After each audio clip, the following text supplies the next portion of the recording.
मला एकदा महाराष्ट्राचा गृहमंत्री बनवा। ज्यांनी ज्यांनी यूपी वाल्यांना बिहारवाल्यांना मारहाण केली त्यांना नाणी आठवायला लावतो, अशा पद्धतीमध्ये राज ठाकरे यांचं नाव न घेता अबू आझमी यांनी धमकीच दिलेली आहे।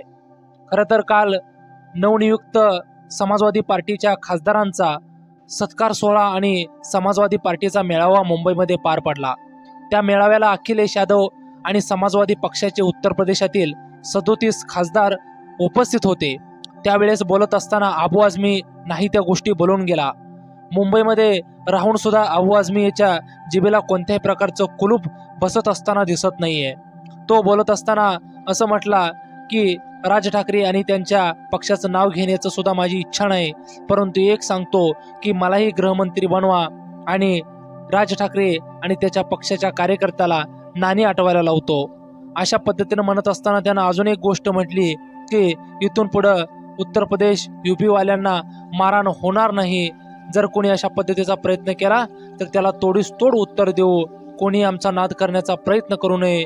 महाराष्ट्रातील स्वतःच्या मराठी माणसाची असलेल्या मुंबईमध्ये येऊन अशा पद्धतीनं वक्तव्य करणं आणि त्याला कोणत्याही प्रकारचा महाराष्ट्रातील इतर पक्षांचा विरोध नसणं हेच खऱ्या अर्थानं मराठी माणसाच्या तोट्याचं दिसत आहे।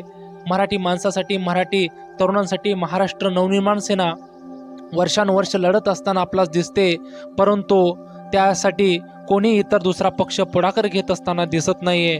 आणि त्यामुळंच खऱ्या अर्थाने हे अशा पद्धतीनं उत्तर प्रदेशमधील भयी लोक तोंड वर काढत असताना दिसत आहे।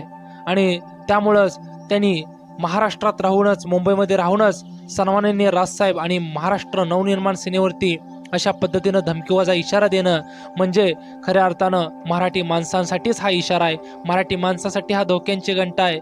उत्तर प्रदेशमधून यायचं, मराठी माणसाच्या विरोधामध्ये काम करायचं, खऱ्या अर्थानं रोजीरोटीसाठी इथे येऊन अशा पद्धतीनं महाराष्ट्रावरती जर विरोध करायला गेले तर महाराष्ट्रातील सर्व महाराष्ट्र नवनिर्माण सेनेच्या विरोधामध्ये हा संघर्ष अटळ आहे।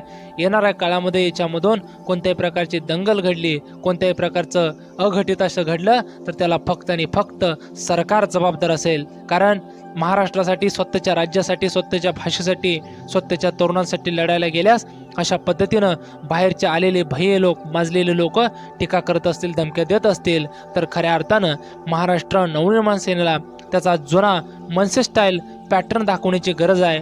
रमेश वांजळे यांनी ज्या पद्धतीनं अबू आझमी याला विधान भवनामध्ये शपथ घेत असताना सपकावलं होतं, तशाच पद्धतीनं सपकावण्याची वेळ आमच्यावरती पुन्हा एकदा येईल हे महाराष्ट्र नवनिर्माण सेनेच्या कार्यकर्त्यांकडून सरकारनं लक्षात घ्यावं, एवढंच नक्की।